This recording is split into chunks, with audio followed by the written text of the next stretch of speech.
రాజ్యాంగ సవరణ జమిలి ఎన్నికలు నడుస్తూ ఉంది.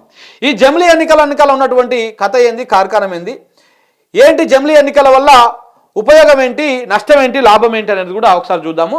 అలాగే ఏ రకమైనటువంటి ఆర్టికల్స్ చేయబోతాను, అసలు జమిలి ఎన్నికలు ఎప్పుడు వస్తాయి, జమిలి ఎన్నికలు అసలు ఎప్పుడు వస్తాయి, తెలంగాణ రాష్ట్రంలో ఎప్పుడు వస్తాయి, మొత్తం దేశవ్యాప్తంగా ఎప్పుడు వస్తాయి, ఏ విధంగా ఉంటాయి. నిన్న కేంద్ర ప్రభుత్వము లోక్సభలో జమిలి ఎన్నికల బిల్లుని ప్రవేశపెట్టింది. ప్రవేశపెడుతందుకు అనుకూలంగా కొంతమంది, ఎక్కువ మెజారిటీ మంది 239 మంది 260 మంది చేంజ్ అనుకూలంగా, 190 మంది వ్యతిరేకంగా ఓట్లు వేసిరు. ఫైనల్గా బిల్లు ప్రవేశపెట్టిర్రు. దాని మీద చర్చ జరుగుతుంది. ఇప్పుడు దాని మీద అవుతుంది. అసలు బిల్లులో ఏమున్నది, అసలు ఎన్నికలు ఎప్పుడు వస్తాయి. మనం అందరం అనుకుంటున్నట్టుగా, మొన్నటిదాకా అనుకున్నట్టుగా 2026లోనో 27లోనో ఎన్నికలు వస్తాయి కావచ్చు అని అందరం అనుకున్నాం. ఎందుకంటే యూపీ ఎన్నికలతోటో లేకపోతే బీహార్ ఎన్నికలతోటో జమిలి ఎన్నికలు వస్తాయి కావచ్చు అని చెప్పేసి అందరం ఎక్స్పెక్ట్ చేసినాం. కానీ పరిస్థితి అది లేదు. ఆ జమిలి ఎన్నికల బిల్లుని మనం చూసినాక, ఆ జమిలి బిల్లును చూసిన తర్వాత 2034లో వస్తాయి. అంటే రేపు నెక్స్ట్ ఈ టర్మ్ అయిపోయినాక 2029లో జరిగేటువంటి సార్వత్రిక ఎన్నికలు ఏవైతున్నాయో అది అయిపోయినాక తొలి ప్రసంగంలో, అది అయిపోయిన తర్వాత తొలి ప్రసంగం చేస్తారనమాట రాష్ట్రపతి. ఆ తొలి ప్రసంగంలో అప్పుడు అది అవుతుంది. అప్పుడు జమిలి ఎన్నికల బిల్లు అమల్లోకి వస్తుంది. అంటే అప్పటి నుంచి జమిలి ఎన్నికల బిల్లు అమల్లోకి వస్తుంది. రాజ్యాంగ సవరణ 129వ రాజ్యాంగ సవరణ అప్పటి నుంచి అమల్లోకి వస్తుంది. సో దానికి సంబంధించినటువంటి కీలక అంశాలు ఇందులో ఉన్నాయి. అసలు ఏమున్నాయి, ఏంటి కథ అని ఒకసారి చూద్దాం. ఈ జమిలి ఎన్నికల కోసము 129వ రాజ్యాంగ సవరణ చేస్తూ ఉంది కేంద్ర ప్రభుత్వం. 129వ రాజ్యాంగ సవరణ చేస్తూ ఉంది. దీంట్లో కొత్తగా ఆర్టికల్ 82A ప్రవేశపెడతా ఉన్నారు, తీసుకొస్తా ఉన్నారు. ఆర్టికల్ 82A అనేటువంటి ఆర్టికల్ని కొత్తగా తీసుకొస్తా ఉన్నారు అనమాట. ఇందులో పెడతా ఉన్నారు. దీంట్లో క్లాజులు ఉన్నాయి, మొత్తము 6 క్లాజులు ఉన్నాయి. ఆర్టికల్ 82Aలో 6 క్లాజులు ఉన్నాయి. ఆ 6 క్లాజులు ఏంటివి, దాని వెనకాల ఉన్నది ఏంటిదో ఒకసారి మీకు చదివి వినిపిస్తా. ఒక్కొక్క క్లాజ్కి ఒక్కొక్క ప్రత్యేకత ఉన్నది. ఇదేనా, ఇగో ఈ 6 క్లాజులు ఉన్నాయి. అయితే ఇది ఇప్పుడు కాదు, చెప్పరు కదా, 2029 ఎన్నికలు అయిపోయినాక, సార్వత్రిక ఎన్నికలు అయిపోయినాక తొలి సమావేశం, ఎప్పుడైతే పార్లమెంట్ తొలి సమావేశం ఉంటుందో ఆ తొలి సమావేశంలో రాష్ట్రపతి గారు అక్కడ మాట్లాడతారు. అప్పటి నుంచి ఈ రాజ్యాంగ సవరణ జమిలి ఎన్నికల వ్యవహారం అమల్లోకి వస్తుంది. అంటే 2034 ఎన్నికలు జరుగుతాయి కదా, మళ్ళా అప్పటికి ఈ జమిలి ఎన్నికలు అనేది అమల్లోకి వస్తాయి అన్నమాట. అంటే నెక్స్ట్ వచ్చేటువంటి ఎన్నికలకు, జమిలి ఎన్నికలకు పెద్దగా సంబంధం ఉండదు. 2034లో వచ్చేటువంటి ఎన్నికలు జమిలి తరికలో జరుగుతాయి. ఇప్పుడు నెక్స్ట్ వచ్చేటువంటి ఎన్నికలు జమిలిలో జరగవు. ఇది ఇప్పుడు ఎన్నికైనటువంటి అసెంబ్లీ కానీ, ఇప్పుడు ఎన్నికైనటువంటి లోక్సభ కానీ పూర్తిగా 5 ఏళ్ల పాటు కొనసాగుతుంది. ఇప్పుడు ఈ బిల్లు పాస్ అయినాక జరిగేటువంటి ఎన్నికలు ఏవైతున్నాయో అవి మాత్రమే ఆ లోక్సభ తర్వాత 2029 లోక్సభ ఎన్నికల తర్వాతనే ఈ బిల్లు యాక్టివేట్ అవుతుంది. అప్పటి నుంచినటువంటి అసెంబ్లీల గడువు కొంత పెంచడం, అంటే అయిపోయిన తర్వాత రాష్ట్రపతి పాలన పెట్టడం కానీ, లేకపోతే ముందుగా దానిని పదవీ కాలాన్ని, ఆ సభ కాలాన్ని కుదించడం కానీ ఇట్లాంటివన్నీ జరుగుతాయి.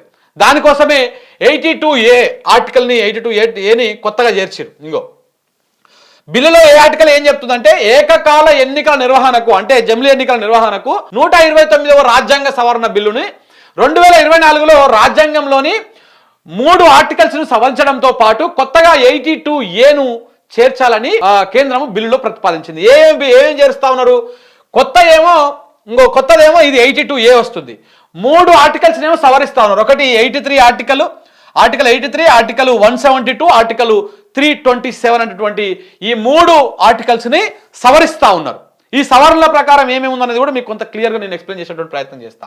అసలు 82A కొత్తగా చేరుస్తున్నటువంటి 82A అనేటువంటి ఆర్టికల్లో ఏముంది అనేది ఇక్కడ ఒకసారి చూడాలి. ఇంకో 82Aలో తీసుకొచ్చేటువంటి 6 క్లాజులు, ఆ 82Aలో ఏముందో ఒకసారి మనం ఇక్కడ చూద్దాం.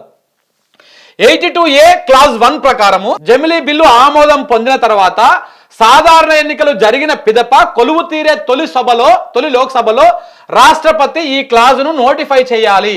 ఆ రోజునే అపాయింట్ డేగా పరిగణించాలి. అది అంటే ఏదైతే మనం 2029 ఇప్పుడు అయినటువంటి ఎన్నికలు 29 దాకా ఉంటుంది. 29 అయిపోయినాక మళ్ళీ ఎన్నికలు జరుగుతాయి, సాధారణ ఎన్నికలు. ఆ ఎన్నికలు జరిగినటువంటి తొలి సమావేశంలో, పార్లమెంట్ సమావేశంలో రాష్ట్రపతి గారు ఆ ప్రసంగం చేసి, లోక్సభలో ప్రసంగం చేసి అక్కడ నోటిఫై చేస్తారు. సో ఇవాళ నుంచి జమిలీ బిల్లు అమల్లోకి వస్తూ ఉందని చెప్పేసి నోటిఫై చేస్తారు. అది ఆర్టికల్ 82A క్లాజ్ 1 కింద ఉన్నటువంటి అది.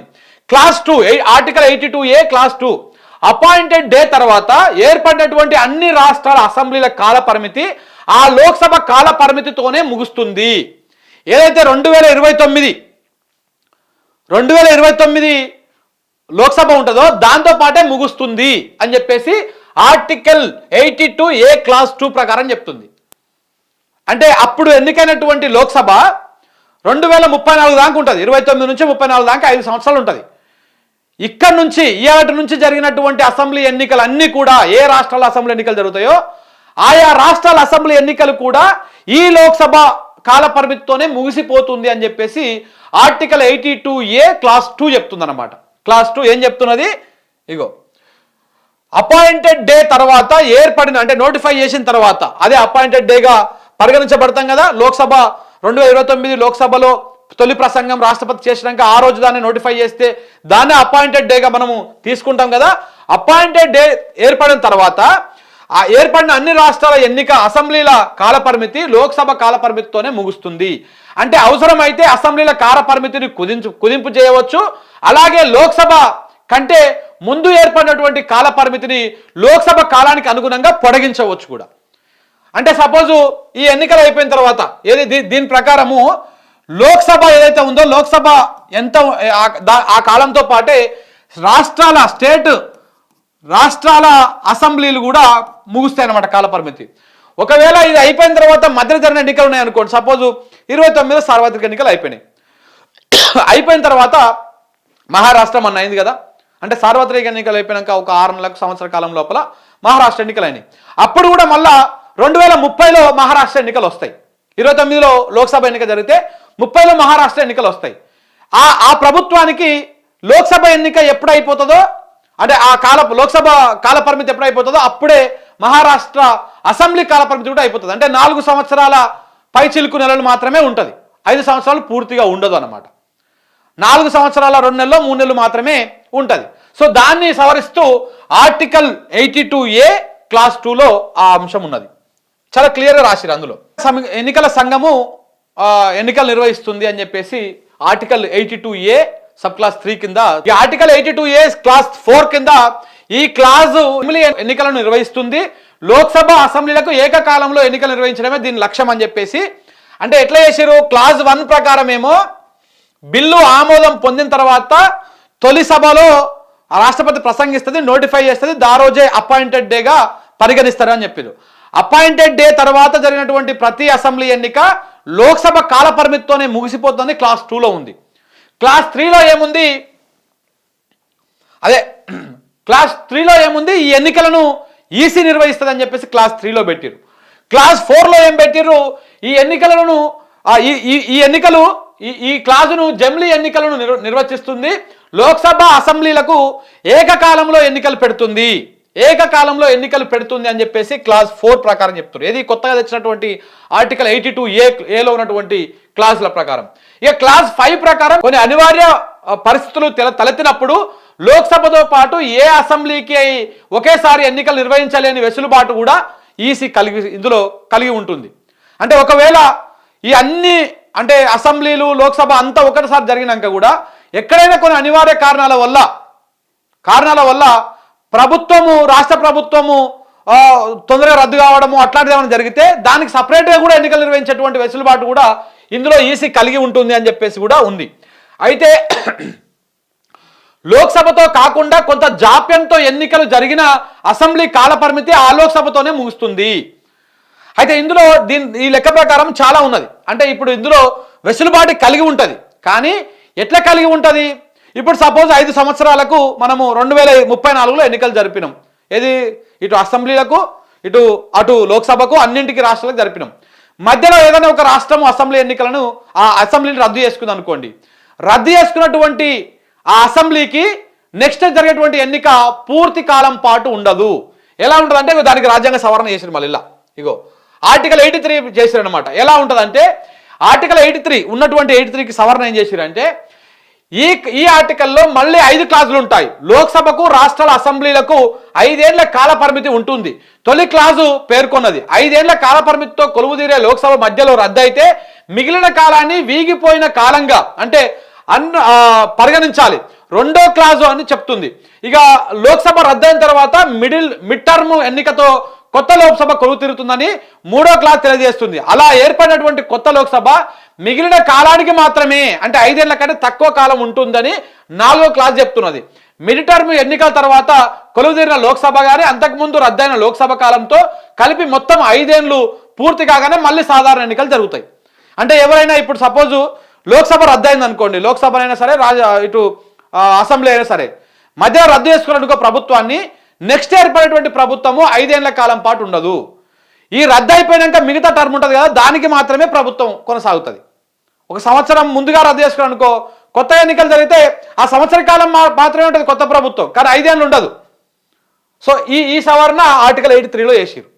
అది లోక్సభనైనా ఇటు అసెంబ్లీ అయినా ఆ సాధారణ ఫిక్స్డ్ అన్నమాట. ఒకరు రద్దు చేసుకుంటే మిగిలిన కాలానికి మాత్రమే కొత్త ప్రభుత్వం ఏర్పడుతుంది. అంతే తప్ప ఏర్పడ్డ కాలం మళ్ళీ 5 ఏళ్ళు కొనసాగదనమాట. ఇది రాజ్యాంగ సవరణల చేసినటువంటి వ్యవహారం. ఆర్టికల్ 172 ఆర్టికల్ 83లోని 5 క్లాజులు ఎలాగైతే లోక్సభ కాల పరిమితికి సంబంధించిన నిబంధనలు వెల్లడించాయో అలాగే ఆర్టికల్ 172 క్లాజ్ కూడా అసెంబ్లీలకు అలాగనే వర్తిస్తాయి. అసెంబ్లీల కాల వ్యవధి అనేది లోక్సభకు అనుగుణంగానే ఉంటుంది. సో సేమ్ ఇప్పుడు ఎట్లయితే మనం 82లో ఆర్టికల్స్ ఆ క్లాజులు 5 క్లాజుల ప్రకారం ఏ విధంగా అయితే లోక్సభ మధ్యలో రద్దు అయితే మళ్ళా ఎన్నికైనటువంటి కొత్త లోక్సభ పూర్తి సమయం ఉండదు, మిగిలినటువంటి కాలానికే ఉంటుందని ఎట్లయితే మనం 82లో సవరణ చేసుకున్నామో సేమ్ అలాగనే 172 ప్రకారం అసెంబ్లీ కూడా సేమ్ అట్లనే కొనసాగుతుంది.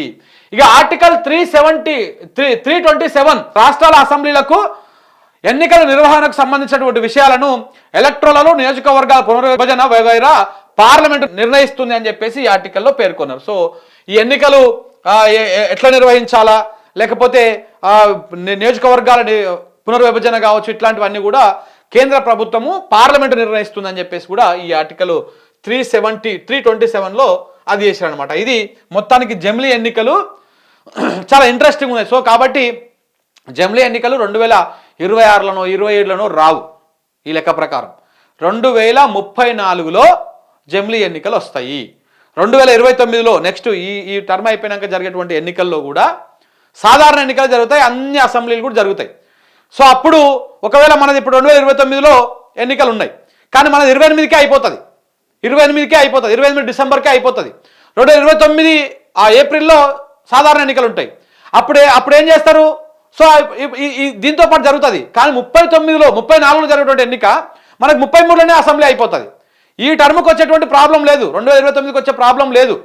2034లో జరిగే జమిలీ ఎన్నికల్లో మనకు 33లో డిసెంబర్లోనే అయిపోతుంది మన అసెంబ్లీ టైము. సో కాబట్టి ఆ మిగతా 6 నెలలు ఏదైతే ఉంటుందో అప్పుడు రాష్ట్రపతి పాలన పెడతారు. రాష్ట్రపతి పాలన పెట్టి ఈ అసెంబ్లీ రద్దు అయిపోయినాక రాష్ట్రపతి పాలన పెట్టి ఆ 34 నాడే అసెంబ్లీ జమిలీ ఎన్నికల లోక్సభతో పాటే మన తెలంగాణ రాష్ట్రం జరుగుతుంది. ఏపీకి, ఛత్తీస్గఢ్కి, మిగతా రాష్ట్రాలకు సంబంధం ప్రాబ్లం లేదు, ఎందుకంటే అది సాధారణ ఎన్నికలతో పాటు జరుగుతూ ఉన్నాయి. ఇటు మహారాష్ట్ర కానీ కర్ణాటక కానీ వీటికి అయితే ముందుగా లేదనుకుంటే వెనకకి జరిగేటువంటి అవకాశం కనబడతా ఉంది. ఈ రకంగా ఉంటుంది అనమాట. 2029 ఎన్నికలు సాధారణంగా జరిగిపోతాయి. అంటే ఇటు రాష్ట్రాలకు కానీ ఆ 5 సంవత్సరాల పూర్తిగా కాల వ్యవధి ఉంటుంది, అటు దానికి ఉంటుంది. ఎప్పుడైతే కొత్త లోక్సభ ఏర్పడుతుందో ఆ కొత్త లోక్సభ ఏర్పడడానికి అవుతుంది అనమాట. మరి ఇప్పుడు ఈ లెక్క ప్రకారము ఒకవేళ జరిగితే మరి అంటే ఇందులో ఇటు నోటిఫై చేస్తున్నారు కాబట్టి ఆ లోక్సభని రద్దు చేసుకునే అవకాశం లేదు. ఈ లెక్క ప్రకారం జమిలీ బిల్లు ప్రకారము 26లోనో 27లోనో లోక్సభ రద్దు చేసుకొని దాంతోపాటే అన్ని తీసుకుపోయేటువంటి పరిస్థితి కూడా లేదు. ఈ టర్మ్ అయిపోయాక వచ్చే టర్మ్కి జమిలీ ఎన్నికలు వస్తాయి. మరి అట్లనే ఉంది బిల్లులో. మరి ఏం చేయబోతున్నారు అనేది చూడాల్సినటువంటి అవసరం ఉంది. ఏది ఏమైనా జమిలీ ఎన్నికలు 26, 27లో రావు. 28 డిసెంబర్లో మనకు అసెంబ్లీ ఎన్నికలు వస్తాయి. 29 ఏప్రిల్లో సాధారణ లోక్సభ ఎన్నికలు జరుగుతాయి.